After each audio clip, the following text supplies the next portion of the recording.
stickers, labels, at printables. Lahat yan umaasa sa print and cut feature ng Cricut. Sa video na ito, ipapakita ko kung paano gamitin ang print and cut feature ng Cricut Design Space the right way. Pagkatapos ng video na to, alam mo na kung paano mag-setup, mag-print, at mag-cut ng tama. Walang hulaan at walang sayang na papel. Let's make it with me. Make it with Alec. Select natin yung button dito, then select blank canvas. Or kung dito sa homepage, meron ding blank canvas na button dito. So, i-click ko lang yan at mag-open yung canvas natin. Before tayo mag-import ng projects, dito sa aking profile, yung settings ko, gagawin ko muna siyang imperial yung units, and yung load type naman niya ay A4. So, pag gumagamit ka ng print and cut, important na ang size na gagamitin mo sa design space ay the same sa actual material mo. Then, select natin yung done. Mapapansin mo na empty yung canvas natin. Pwede mong i-select tong square na to, i-click mo lang yan, then magte-turn on yung full grid. Kung i-click mo yan ulit, nagiging partial grid siya, and pag i-click mo din, the third time, punta siya sa no grid. Most of the time, full grid yung ginagamit ko. Let's upload. Take note na ang compatible na file format para sa pag-cut ng project sa design space ay PNG na transparent yung background and SVG files. So sila yung minimal lang yung gagawin mo. Pwede ka rin mag-import ng JPEG pero kailangan mo pa rin burahin yung background niya. Meron ka namang option na mag-delete ng background sa design space. Pero kung hindi ka subscriber ng Cricut Access, limited lang yung kaya nitong gawin. And pwede na tayong mag-upload. Tignan natin kung anong mga steps ang gagawin natin. Depende sa kung anong file format yung i-upload natin. So, dito sa may left menu, click upload, then upload image. Then click browse mo lang. Punta ka sa folder kung saan nakasave yung file mo. So mag-start tayo dito sa design space logo na PNG. Click open natin, then click continue. So para makita kung yung PNG mo ay transparent yung background, nakikita mo dito sa paligid yung checkered na gray and white. Ibig sabihin nito, itong white na to dahil wala siyang checkered na pattern, ibig sabihin white yan. Then wala na tayong gagawin dito na step. Click lang natin yung preview. So itong gray na to, ito yung outline ng object mo. Click apply and continue. Then iselect mo yung flat graphic. Every time na gagamit ka ng print and cut feature ng design space. Click continue. Then may option ka na maglagay ng tags dyan para madaling hanapin yung object mo or yung file. Then ilagay mo siya sa collections para mas organize yung mga files mo. Then click upload. Then pupunta na siya dito sa may canvas mo. And dito sa top menu, pwede kang mag-resize dyan dahil inches yung settings natin. Inches din yung units dito. Gawin ko lang siyang 2.5 yung height. Okay? So, yun lang. Simple lang yung pag-upload ng PNG. Subukan naman natin yung pag-upload naman ng JPEG files. Merong nakasave na ako dito sa desktop. Select natin tong graphic na to. JPEG yung file nito, ibig sabihin meron siyang white background. So, balik tayo sa design space. Click upload, then upload image. Then, pwede kang mag-drag ng file mula sa folder mo. And drag ko lang siya. Then, click continue. Dahil JPEG file to, ang magiging outline ng object mo ay square or rectangle. Parang ganyan. So, para matanggal natin yung background, meron tayong manual na removal dito na available siya kahit hindi ka nakasubscribe sa Cricut Access. So, i-select mo lang itong icon na to. Then, mag-click ka kahit saang area na may background. Click ko lang yan. Then, automatic, binura niya na yung object. Then, turn on mo ulit yung preview. So, yan na yung outline mo. Pero kung gusto mong tanggalin tong white portions dito, click mo lang yan, then preview ulit natin. Yun, nawala na siya. Pero kung gusto mong ibalik yan, click mo yung restore, then resize mo lang yung brush dito. I-brush mo lang yung portion na gusto mong ibalik. Then, pwede ka ring mag-manual erase. Select mo yung erase, then move mo lang yung slider dito para mapalaki or mapaliit yung size ng brush mo. Then, i-brush mo lang yung gusto mong burahin. And pag nagkamali ka, may option ka rin na mag-undo dito. Then, pwede ka ring mag-crop. Then, click ka lang dun sa may preview niya. Then, i-drag mo lang yung corners para mag-crop. Then, ito yung maiiwan sa object mo. Pero, i-undo ko yan. Then, click apply and continue. Again, select natin yung flat graphic. Click continue. Then, rename lang natin. Then, click upload. Yung makikita natin ulit sa canvas, meron yan. Then, resize din natin na 2.5 yung height. Okay, that's the JPEG. Subukan natin kung yung shape naman na JPEG ay more complicated tulad nito. Makikita natin yung difference na hindi perfect yung automatic removal ng background kapag complicated na yung shape mo. And medyo matagal din yung process niya. And kung titignan nyo, hindi na smooth yung pagkakabura nung background dahil mababa yung contrast ng pink and then yung white. O yan yung limitation ng manual removal ng design space. So kung gusto mo ng mas advanced na pag-erase ng background dito sa design space, kailangan mong mag-subscribe sa Cricut Access. Or another workaround naman ay gumamit ka ng third party na software para ma-delete yung background mo. So i-apply and continue ko lang yan. Then select natin yung flat graphic. Again, click upload para ma-add siya sa canvas. Then, one final upload natin, gagamit naman tayo ng SVG file. So, yun yung mga file na supported ang layers. Then, nag-upload ulit tayo. Then, isi-select ko tong SVG file na to. Click continue and mapapansin nyo, di na nag-prompt yung window tulad nung kanina na tinanong tayo kung anong conversion yung gagawin natin, kung single cut ba or print and cut. Then, click upload na natin. Then, click resize natin na 3 inches naman yung height. So, ang advantage, pag nag-upload ka ng SVG files, pwede kang mag-customize ng kulay dito. So, kung itim ito, pwede mo siyang palitan. Pwede mong palitan ng ibang kulay. Like, kung gusto mo ng purple yan, and pwede mong gawing red, marami kang pwedeng kulay na gamitin dahil SVG file siya. Editable yung kulay niya. At dahil gagamit tayo ng print and cut feature, palitan natin yung operation niya from basic cut to print and cut. So mapapansin nyo, napalitan na yung operation niya dito ng print and cut and nawala na rin yung itim na outline niya. Then, isa pang advantage pag nag-SVG ka, like ito, pwedeng mo nga siyang palitan per element. Pwede kang mag-select ng color dito sa may advanced colors. Then palitan lang natin itong new.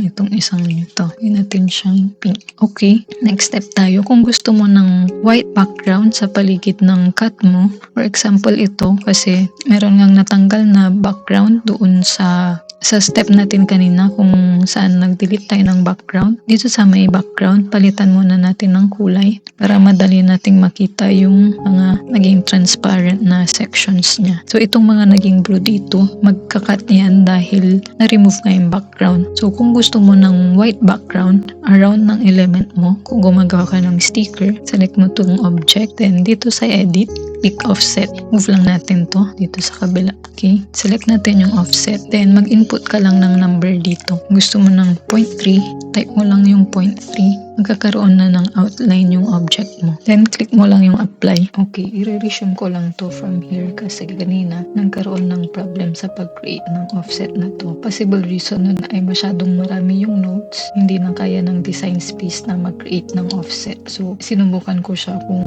kaya pa rin niyang gawin after 1 hour ng paghihintay pero hindi niya rin kinaya and sa pang-anim na attempt ko na mag-create ng offset, nag-crash na yung design space. So, i-retain lang natin to. Tignan lang natin kung anong magiging itsura niya pag sinend natin to sa cut. So, yung mga ibang objects na lang yung gagawin natin ng offset. Gawan natin ng offset tong illustration na to. Same thing lang din. Click edit. Ito sa may effects, click offset. And maglagay lang tayo ng maliit na offset. Then, after that, by default niya ay yung dark gray yung kulay ng offset. Pwede kang magpalit ng kulay dyan. I-select natin tong kulay na to dahil maganda siyang i-match doon sa illustration. Then, para maging isang object sila, select natin yung dalawang objects, yung illustration, then yung offset, then click flatten. So, meron ka ng isang object dito na flatten, then gawa din tayo ng offset dito sa text. Dahil ito, kahit naka-group siya, maghihiwalay pa rin yung mga elements niya pag kinlik mo na yung make. So, para mas maintindihan natin kung ano yung ibig kong sabihin,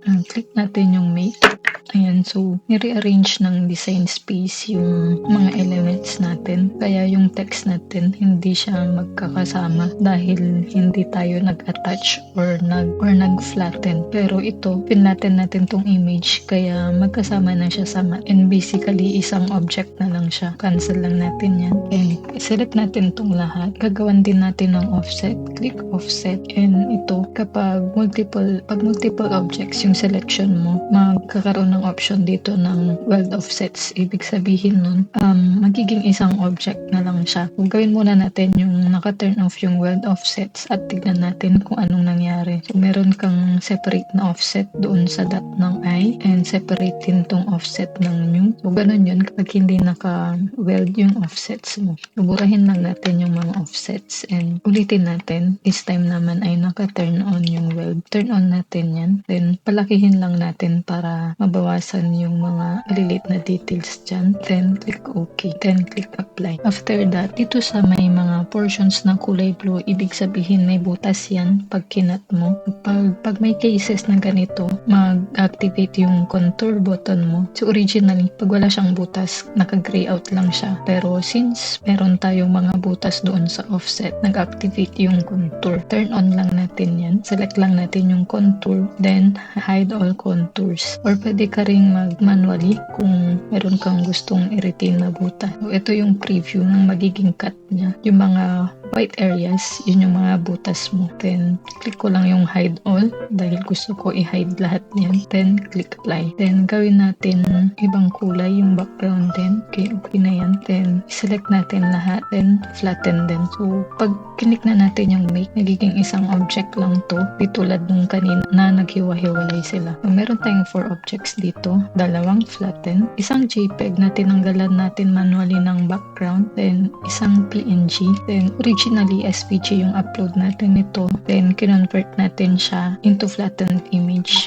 So, kung halimbawa, last step naman na to, i-resize ko lang to ng konti. So, for example, gusto mo yung kung anong layout ng objects mo sa canvas ay the same lang din sa magiging layout niya sa mismong print and cut. Kailangan mo silang i-select. Select natin lahat. Then, click attach. So, pag sinelect mo yung make, same layout lang siya. Pagdating sa make screen, then pwede kang mag-move ng objects dito as long as hindi siya tumatama dito sa mga red line. Itong mga nasa labas ng red lines kasi ay hindi na siya printable area dahil dito sa portion na to, magpuprint na yung registration marks. Pwede kang mag-rearrange sa mismong canvas or pwede rin detach natin. Pwede ka rin mag-arrange sa make it screen. Ang disadvantage ng pag nag-arrange ka ng element sa make it screen, then gusto mong ulitin yung project, kailangan mong mag-layout ulit. And kung halimbawa, nagka-encounter ng problem at for example, nawala ng kuryente, hindi mo na maduduplicate ng exactly yung project mo. Pag dito ka sa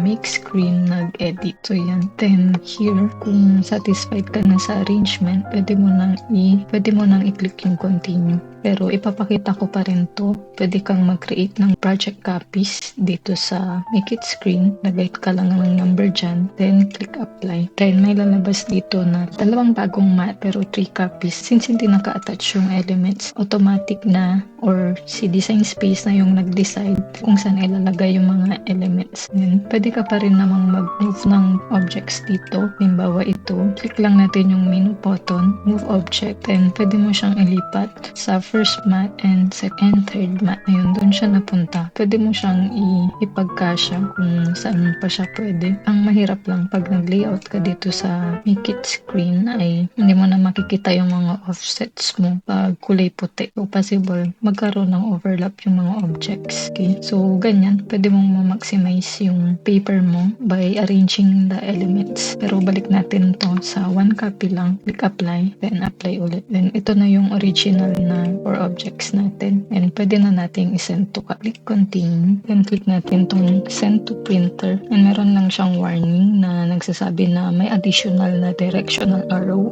and sensor marks paglabas ng print. Then click next. At use mo yung system dialog para mapalitan mo yung preferences ng print mo. Then tong add bleed, most of the time naka-turn on lang yan. Then click print. Ang purpose ng bleed ay nagpiprint ng additional na kulay yung design space para hindi ka magkaroon ng white margins around sa design. So, okay. Click na natin yung preferences. Then, papalitan ko lang. Then, dapat kung ano yung settings mo ng paper sa design space, dapat the same lang din yung size dito. So, dapat A4 din kung A4 yung settings mo sa design space. Click okay. Then, click print. Then, magpa-prop yung machine mo na mag-connect. Then, send to printer natin. Then, okay na yan. Click print.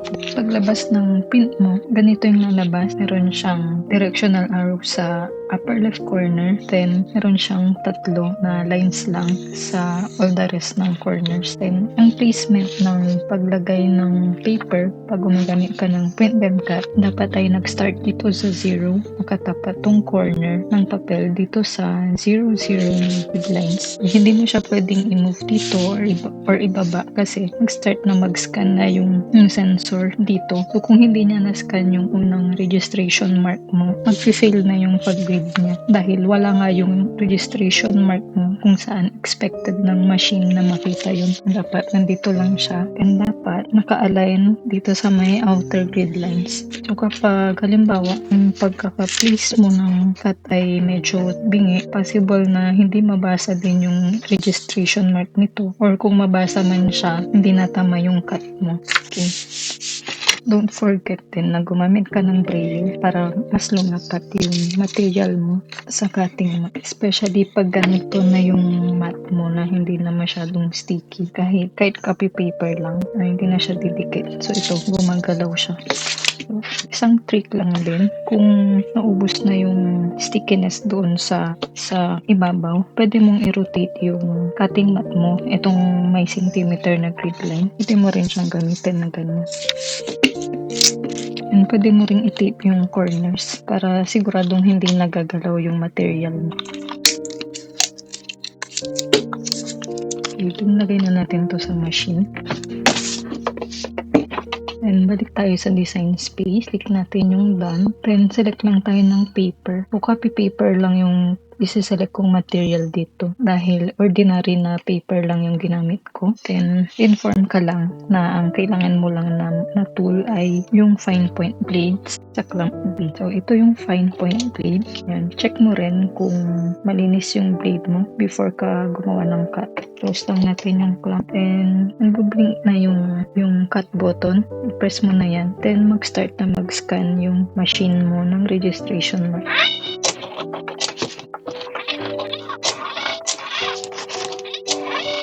Tapos nang i-scan yung unang registration mark, then mabilis na lang din siya doon sa susunod na mark. Then from left to right siya, then sa baba, left to right din. So pag na-scan niya na lahat ng apat na registration marks, mag-proceed na siya na mag-cut.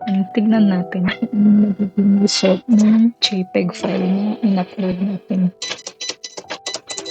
Dito pa lang makikita mo na hindi na maganda yung pag gumamit ka ng JPEG file, then binura mo pa yung background niya. So yan, makikita nyo na maraming kinakat yung ticket dahil yun kanina nahirapan din gumawa ng offset yung design space dahil masyadong maraming details.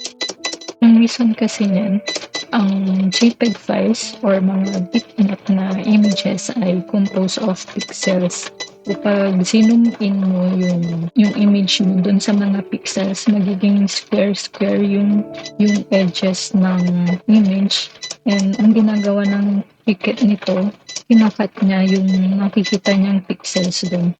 So may papakita din akong video na naging problem nito. Akala niya may problem yung machine niya, pero yung file niya pala yung may problem dahil bitmap nga yung image na tinanggalan niya ng background. So nakikita pa rin ng design space yung mga pixels doon na hindi smooth yung corners. Yun, ang marirecommend ko lang, gumagawa ka ng project sa Cricut ay PNG files na wala na siyang background para hindi ka na gagawa ng extra step na mag-erase ng background and para smooth na din agad yung edges niya. Or kaya SVG files dahil yung scalable na vector yung file, ibig sabihin nun kahit palakihin mo infinity yung object, smooth pa rin yung edges kasi hindi gawa sa pixels yung image mo kundi mga coordinates. Kaya siya tinawag na vector image kasi gumagamit siya ng math para ma-create yung image. Ayan, so kung makikita nyo, every detail na makita ng design space or ng Cricut ay pinakat nyo. Hindi ko alam kung hanggang saan siya matatapos pero after ilang minutes nasa 18% pa rin yung cut and hindi pa rin siya nag-move doon sa second image. A few moments later. Pag nagtatanggal ka ng material sa mat, dapat ang binibend mo ay yung mat para flat pa rin yung project mo. So, i-bend mo lang siya ng ganun. Then, hilain mo ng dahan-dahan. Ayan natin tong isa. Okay. Pag humiwalay na siya sa mat, pwede mo na siyang ibalik upright. Ayan. Ito yung mga portions na nagkaroon ng debris yung blade, kaya siya nasira. Pwede mo namang i-pause yung machine mo habang nagka-cut para i-check kung may debris yung blade mo. Then, okay, ito naman malinis naman siya. And ito din. Okay, so ito lang yung naging problema natin, yung JPEG na tinanggalan natin ng background. Bakit ko nga ba pinakita na alam kong hindi maganda yung magiging result ng cut na to. Of course, dinemonstrate ko din siya para mas madali siyang ma-recall ng mga ibang users dahil yun naman kapag nagkakaroon tayo ng mistake, mas nare-retain yung knowledge natin. Yun naman ang pinagdadaanan ng lahat ng crafters ay yung matuto sa mga mistakes. Yung process ng print and cut ay the same process lang din pag gumagawa ka ng stickers. Kung gusto mong makita yung exact process ko kung paano gumawa ng die-cut stickers, pwede mo rin panoorin yung video ko doon. Makikita mo rin kung ano yung materials na ginamit ko. May hack din akong pinakita doon. So, sana panoorin nyo para may matutunan din kayo about sa paggawa ng stickers.